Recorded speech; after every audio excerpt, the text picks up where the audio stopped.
तोता भरतवन जंगल का राजा था और वो बहुत नेक और दयालु राजा था। वो अपने राज्य में सभी पक्षियों के साथ न्याय करता। सभी पक्षी अपने तोता राजा से बहुत खुश रहते थे।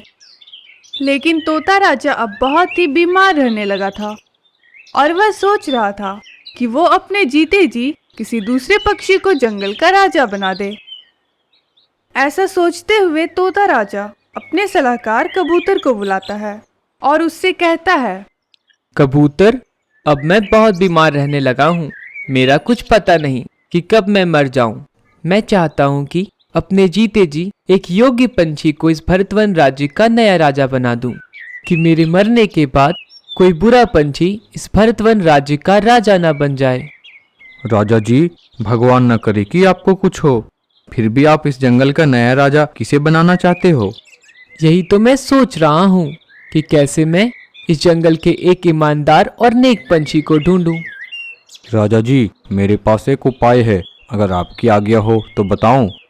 बताओ बताओ कबूतर, मैंने इसलिए तो तुमसे सुझाव मांगा है।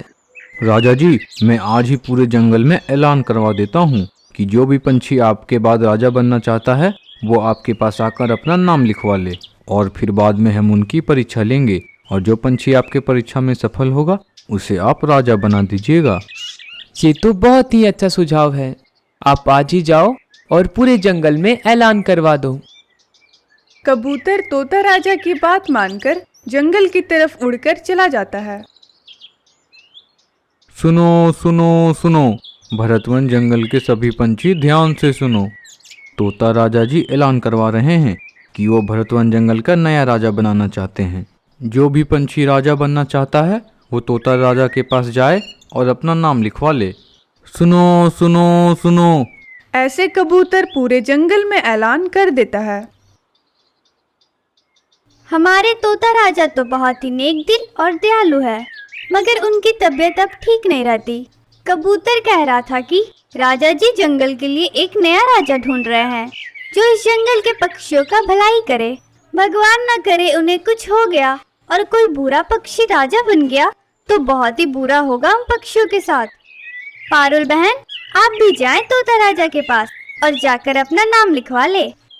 लेकिन रानू बहन, मैं इतनी बड़ी जिम्मेदारी कैसे उठा पाऊंगी? क्या मैं सभी पक्षियों की भलाई कर पाऊंगी? आप चिंता ना करें पारुल बहन, आप हम सभी पक्षियों की चहेती हो। हम सभी पक्षियों को आप पर पूरा भरोसा है और तोता राजा के बाद आप ही हमारे भरतवन जंगल की नई रानी बनो। आप जाएं पारुल बहन, अपने लिए नहीं तो जंगल के बाकी पक्षियों के लिए ही सही। पारुल चिड़िया रानू की बात मान लेती है और वह उड़कर राजा जी के पास चली जाती है।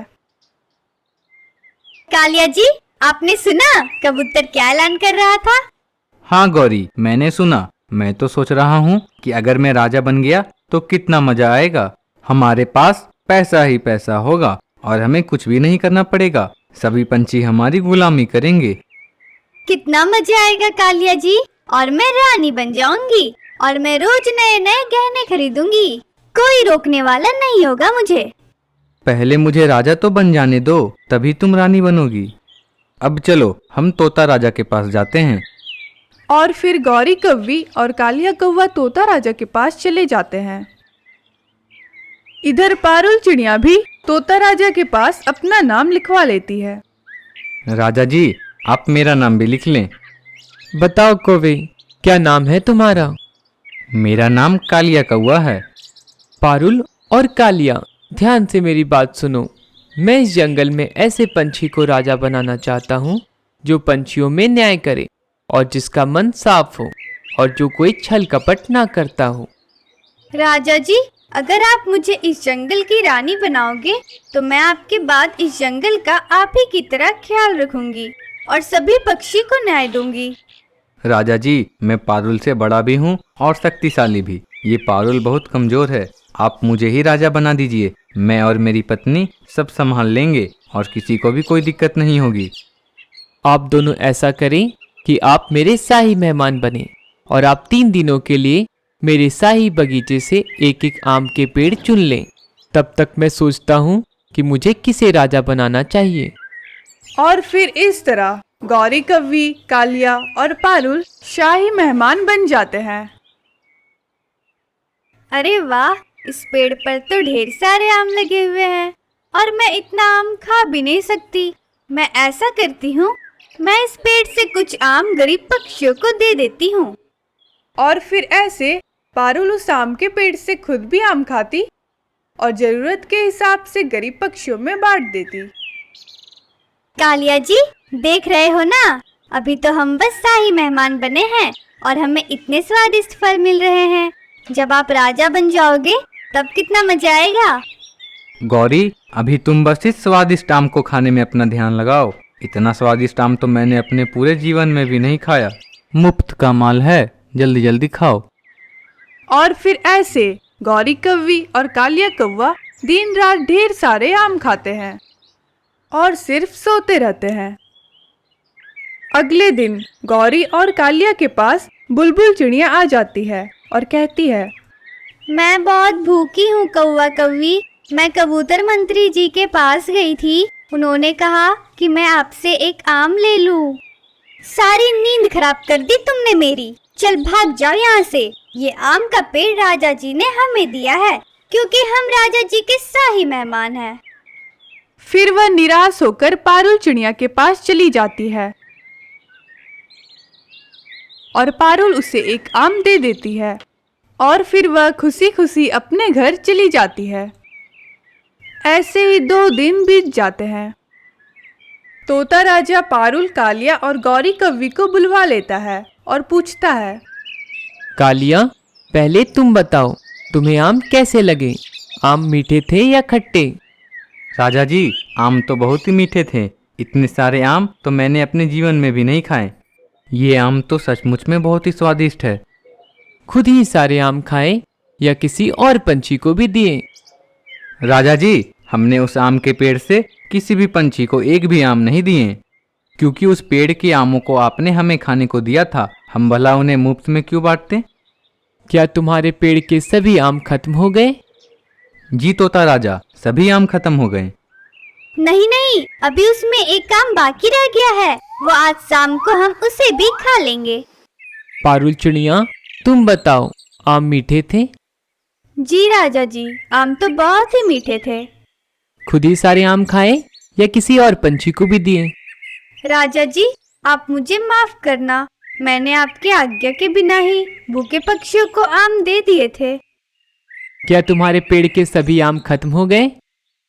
नहीं राजा जी, अभी तो पेड़ पर ढेर सारे आम लगे हुए हैं। राजा जी, मुफ्त का माल समझकर बांट रही है ये पारुल, जैसे पेड़ इसके बाप ने लगाया हो। राजा जी, हमें तो आपने खाने को कहा था, इसलिए हमने आपके आदेश को अच्छे से माना और हमने किसी भी पंछी को इस आम के गुठली को भी छूने तक नहीं दिया। चलो, ये सब ठीक है। आप 2 दिनों तक मेरे फैसले का इंतजार करें। तब तक आप मेरे शाही मेहमान बनने का आनंद उठाइए। जी जरूर, बताइए राजा जी, इस बार हमें क्या मिलने वाला है? ढेर सारे धन मिलेंगे आप पंछियों को इस बार, पर आप उसे सोच समझकर खर्च करना। राजा जी, मुझे अपने घर को लेकर चिंता हो रही है। क्या मैं एक बार के लिए अपने घर को देखाऊं? क्या बहुत बड़ा घर है तुम्हारा? नहीं राजा जी, मेरा तो बहुत ही छोटा घर है। मैं बहुत खुश रहती हूँ अपने घर में। बहुत ही गरीब है ये पारुल।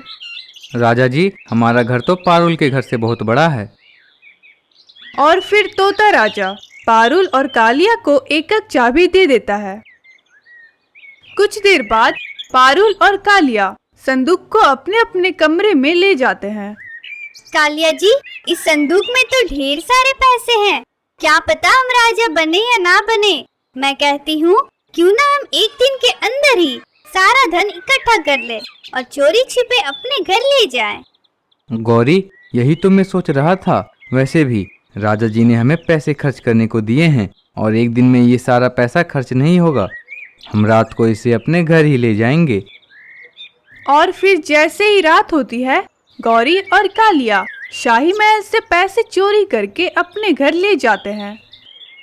इधर पारुल संदूक के पैसे को देखते हुए कहती है, राजा जी ने तो हमें ढेर सारे पैसे दे दिए हैं, पर उन्होंने ये भी कहा है कि इसका सही इस्तेमाल ही करना है। मैं ऐसा करती हूँ, मैं इससे कुछ अनाज ले आती हूँ।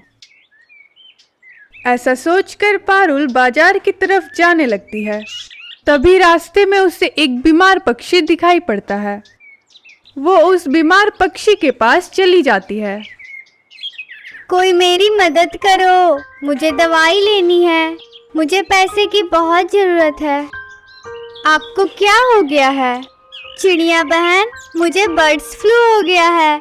जंगल में प्रदूषण बढ़ता ही जा रहा है, जिससे मेरे शरीर में जख्म हो गए हैं। क्या आप मेरी मदद कर सकती हो? मेरे पास दवाई लेने के पैसे नहीं हैं। आप चिंता ना करो, मेरे पास कुछ पैसे हैं, आप इसे ले लीजिए। और आप चिंता मत करो, आप जल्दी ठीक हो जाओगे। और पारुल अपने पैसे उस बीमार पक्षी को दे देती है और फिर वापस शाही महल की तरफ लौट जाती है। इधर कालिया और गौरी पैसे चुरा के ढेर सारे कपड़े और गहने ले आते हैं। ऐसे ही उनकी शाही मेहमान नवाजी का आखिरी दिन बीत जाता है और फिर पारुल और कालिया तोता राजा के दरबार में आ जाते हैं। अब उन्हें बस इस बात का इंतजार था कि तोता राजा किन्हें जंगल का नया राजा बनाएंगे। तो कहो कालिया, क्या किया तुमने पैसों के साथ? सही इस्तेमाल किया ना पैसों का? जी राजा जी, हमने पैसों का बिल्कुल सही इस्तेमाल किया। हमने उस पैसे से अपने ढेर सारे कपड़े खरीद लिए। तुम बताओ पारुल, तुमने क्या किया उस पैसों से? राजा जी, मैं उस पैसों से अनाज लाने जा रही थी, तभी रास्ते में मुझे एक बीमार पक्षी मिल गई थी। उसके पास दवाई लेने के लिए पैसे नहीं थे, इसलिए मैंने पैसे उस बीमार पक्षी को दे दिए। देखा राजा जी, पारुल को मुफ्त का पैसा समझकर चली गई बांटने। गौरी, तुमने और कालिया ने क्या किया? मुफ्त का धन समझकर सारे पैसे अपने घर ले गए। राजा जी, मैं इनके पैसों को इनके घरों से ले आया हूँ। कालिया, तुम और गौरी बहुत लालची, कामचोर और स्वार्थी हो। तुम राजा बनने के लायक नहीं। राजा बनने के सभी गुण पारुल चिड़िया में हैं। और फिर सभी परीक्षा लेने के बाद तोता राजा पारुल को भरतवन जंगल की रानी बना देते हैं और कौवे शर्मिंदा होकर वहां से चले जाते हैं।